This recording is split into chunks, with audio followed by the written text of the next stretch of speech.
baddeko press conference ya Lutalo mama wa Pretty Nicole yavudde n'ayogera.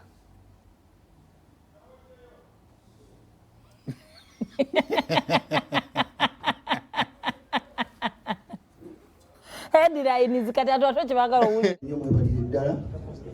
Njagala kwebaza bannange betukola nabo emirimu.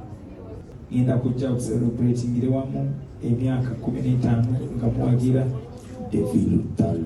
Ne walala yonna gye tugenda okuyita tubetondera nti kululi ekyaliwo tekigenda kuddawo, essanyu tugenda tukubisaamu emirundi n'emirundi tusobole okubanga tunyumirwa wamu nammwe.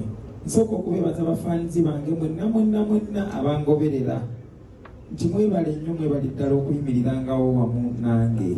Ebimu bye bampayiriza mba sisobola bikola era nga nammwe mummanyi nga nkubajja we yagambye tandabangako nga nnyingira mu loogi era tojja kundaba n'ebirala. Abali ku media platforms ez'enjawulo ennaku zitwagala mumanye nti kyemuoputinga oba kyemulondawo okubeera nga likes zibasingira obulamu bw'abantu abalala bambi mukikendeezeeko. Likes tezirina nnyo kikiziyamba. Oleme kuba muntu ng'oyagala like otte obulamu bwe bwonna oluusi nga yandikuyambidde oba oliawo omwanawo oba oliawo omuntu, kuba abantu ensozi ze zitasisinkana naye ffe abantu tusisinkana. So omuntu yenalina nga kyokola kyonna okikola lwa like. Nkwegayiridde abamu tebaba na busungu bwonna naye nga ye alaba bw'anaatekawo obusungu ajja funa like. Please like eyo erina kyegenda okukosa.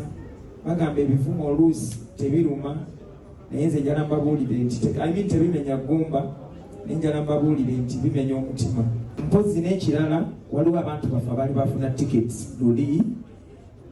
Ticket we wagijja woboza ticket eyo bakuwe ticket eri valid, kuba kati ticket ezeza enkadde ziri invalid tezisobola kuyita ku mulyango.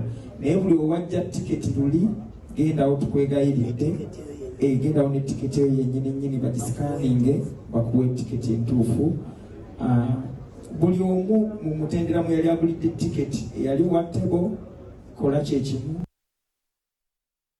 Ne Madratan Chiko. Tuli Madratan Chiko.